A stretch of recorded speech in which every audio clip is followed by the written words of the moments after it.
The first golden tidbit, right here. Suspend all of the on king cards.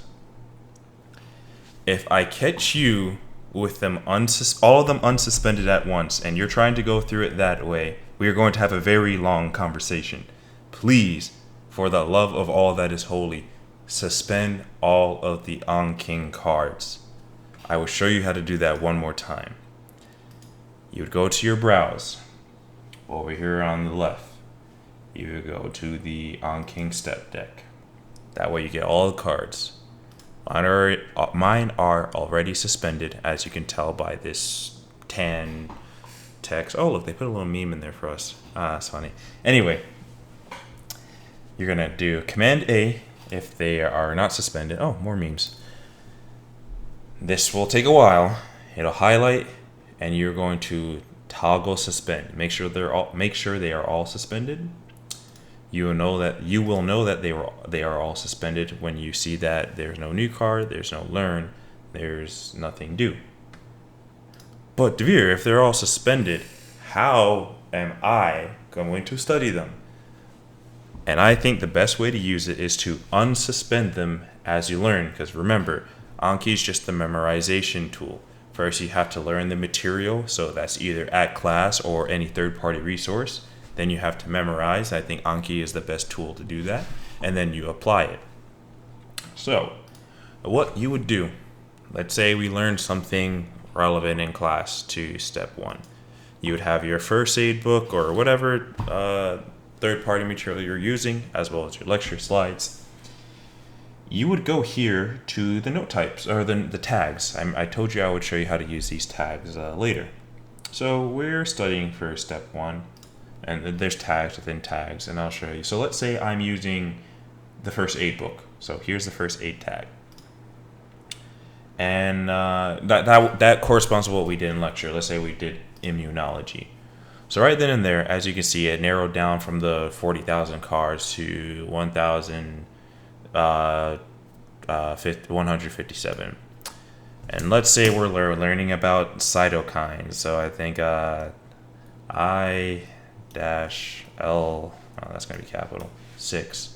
So right now, what this search thing is going to do is pull up all of the step 1 first aid immunology notes that are there, and it's going to search for IL-6 in all of those notes. Actually, it might be this. It might be IL-6. Yeah, there we go. So you would read through the cards and see which ones are relevant for you to unlock. Obviously, I just pulled this out of the air. None of these are really going to be relevant because we haven't done any immunology. But you would do this for any subject. Another thing you can do is there's different ways to narrow down your search. And if you didn't have the hat on, you couldn't do this.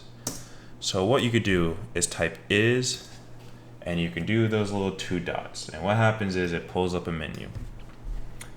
So it gives you different options to choose from. So you could say is buried, is do. Do is the cards that you have mastered and you should learn. Is learn, all these different things. I like to do suspend. That way I'm not looking through cards I already looked through. Because let's say I unlock some of these cards. If I went to the same tag again, those cards are going to pop up. But now if I have the filter of suspend, only the suspended cards are going to come up. I still have that. And another thing that's cool is, let's say you want another tag to pop up. Let's say for some reason, pharmacology. I don't know. It doesn't matter. What you would do is command left click. Then it's also, again, there's no card that aligns with all those things, but it's adding, kind of how we learned in class how to search with PubMed or any of those things. You're layering your searches. So I'm going to go through that again. I'm going to pick a different study resource this time. So let's say, you go to class or whatever, you get your third-party resource, we'll go to step, right? I'm going to close that out. You come down to your tags. We have step 1, that first, so let's go back to step 1. We open the tag. Let's say you're using boards and beyond. So we're gonna shrink the first aid, open boards and beyond. Let's say you went to, I don't know, MSK. So now you're in the step one tag, boards and beyond content. You're in MSK, and let's say hip. I don't know if anything. Okay, perfect. So something about hip fracture. Yeah, so something about hip fractures, right? Again, I'm just pulling things out of the air. We went from 40,000 cards to 10 cards, and you read through these, see what's relevant to you, you unsuspend it, and that's how you go about suspending cards. Again, if you wanted to add another tag into the search, you can. A lot of these tags can be broken down a lot. So let's say you wanted it to be in the Boards and Beyond MSK tag, but you actually let's open up the first aid. So let's say there's something in first aid or vice versa, something in Boards and Beyond that's not there. You're using both books. You can do MSK again here, command boom, and now it's gonna have everything from the Boards and Beyond MSK stuff and the first aid MSK stuff in this. So we're up to 1,600, but if we go to back to Boards and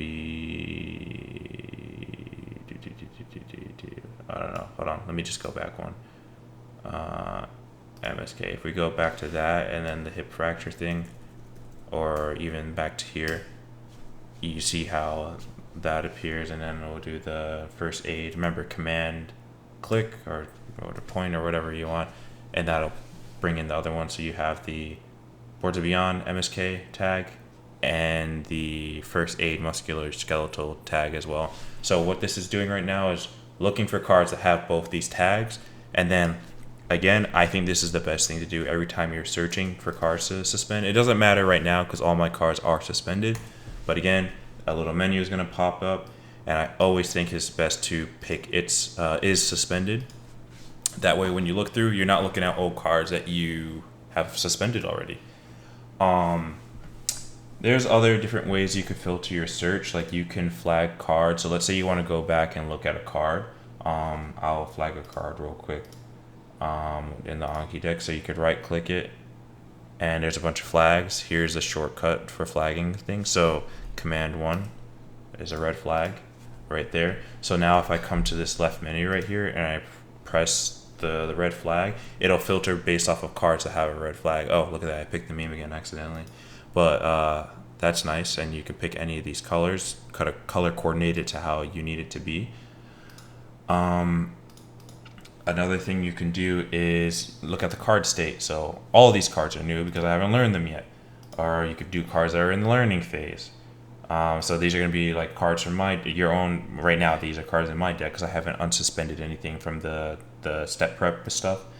Cards that are in the review, cards that are suspended. Same thing as it's not the same thing as new, but they often overlap. And cards that are buried. So these are the sister cards that are part of a bigger card but got pushed forward.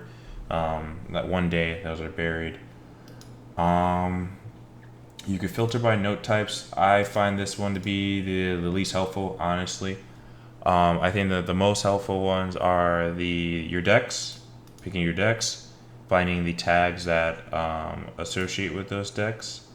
You can also make your own tags. I'll show you how to do that in Anki card real quick after. Or if you flag anything, I think that's good to do as well. And then in this sidebar, you could also filter. So, like for example, if I couldn't find anything, type it in there. Or let's see. So, like if I was looking for something pharma, again, it helps me like highlight things a little bit better on this right side. What's nice about this browse too is that because of the add-ons I gave you, you could kind of see a preview of what the card looks like when you select it. I don't think there's anything else I want to show you on here for right now. But I think like this is a really good stopping point right here. And then anything, actually let's go back to the golden tidbits to see what I got left. So yeah, learn how to search. I showed you the tags. I showed you the command. I told you to have your own separate deck for non-boards things and to supplement your own learning. And I can't stress this enough. Do your reviews every single day. If you don't, I'll be very disappointed in you. I put a star here. Like I said, there is an add-on that allows you to schedule breaks. I can learn how to use it if there is enough demand and teach you guys how to use that. But I really think the best way to break would be to do your reviews, but just don't make or suspend any new cards for the day. It's just gonna make your life a lot easier if you get, or even if you don't complete the deck, even if you have, like, for example, on mine, you'll see that I have like 19 cards left. I'm going to sleep after this video. It's okay if you send over 19, but if you had 200 cards for the day and it's getting towards the end of the night, I wouldn't recommend just going to sleep, because those 200 cards that you didn't do today are gonna get sent to the next day. So if you had 200 cards scheduled for the next day, now you have 400 cards to do, and you see how quickly that pancake stack gets pretty thick pretty fast. One more thing I wanted to show you is, this is another add-on that was in that little pack I gave you. I like this because it kind of shows your consistency, so it gives you a little bit of motivation to like keep going, because you can see your streak. Yeah, sorry, let me just change the colors real quick. So this is, the colors are the amount of cards you reviewed in a day, and the brighter the color, the more cards you've done. What I like about this, though, is cards that got pushed into the future. So as you can see, this is July 21, this is July 24. So based off of all the reviews I did today, my next card I'm going to get is due on the 24th, and I have 13 due. 14 due on the 25th, 15 due on the 26th. What's nice about this is, if you want to look ahead to see, like, maybe you'll have a day where you do have a lot of cards compared to other days, well, you could plan ahead for that. You can say, okay, well, I know I have a lot of cards coming up on the 27th, and you can move your day around to facilitate you having more time to do Anki cards, depending on how quick you go through them. Or let's say you have a day where you don't have a lot of cards coming up, then you can say, you know what, this is going to be a day that I'll catch up on notes. I'll add some new cards because I don't have that many to flip through and answer, and then I'll have the rest of my day to read more third-party resources, or look over my slides from class, or do some shadowing, or whatever.